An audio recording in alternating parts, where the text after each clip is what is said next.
নমস্কার বন্ধুরা, ঘরোয়া রান্নায় সবাইকে স্বাগত। আজ বানাবো ইলিশ মাছের মাথা দিয়ে কচুর শাক। দেখে নেওয়া যাক রেসিপি। কচুর শাক ধুয়ে পরিষ্কার করে নিয়েছি। এবার প্রেসার কুকারে দিয়ে 3-4টে সিটি দিয়ে সেদ্ধ করে নেব। ইলিশ মাছের মাথাগুলো ধুয়ে পরিষ্কার করে নুন হলুদ মাখিয়ে নিয়েছি। ওভেন অন করে একটি কড়াই বসিয়ে দিয়েছি। দিয়ে দেবো পরিমাণ মতন সর্ষের তেল। তেল গরম হয়ে গেছে, মাছের মাথাগুলোকে দিয়ে দেবো। মাছের মাথাগুলো ভাজা হয়ে গেছে, তুলে নেব। ওই তেলেই তেজপাতা ফোড়ন দিয়ে দেব। দিয়ে দেব কিছুটা জিরে। কচু শাক সেদ্ধ করে জল ঝরিয়ে নিয়েছি, সেটা দিয়ে দেব।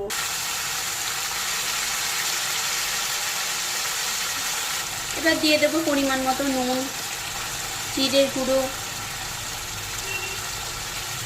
লঙ্কার গুঁড়ো, হলুদ গুঁড়ো, এইসব ভালো করে মিশিয়ে নেব। সব মিশিয়ে নিয়েছি। এবার কিছুক্ষণ এভাবে রান্না হতে দেব। আবার একটু নেড়ে নেব।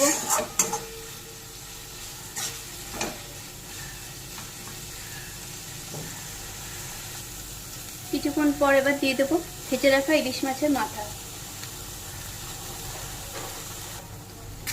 মাথাটা একটু ভেঙে দেবো খুন্তি দিয়ে, দিয়ে মিশিয়ে নেব।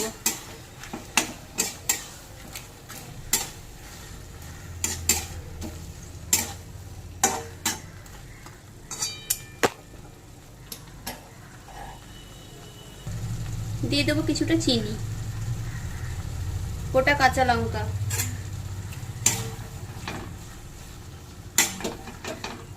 আবার একটু নেড়ে রান্না করে নেব। রান্নাটার থেকে যে তেল ছেড়ে দিয়েছে, এবার বুঝে নিতে হবে রান্না হয়ে গেছে। এবার গ্যাসের ফ্লেম আমি অফ করে দেব। প্লেটে সার্ভ করে নিয়েছি ইলিশ মাছের মাথা দিয়ে কচুর শাক। এভাবে একবার আপনারাও বানিয়ে নেবেন, আশা করছি আপনাদেরও ভালো লাগবে।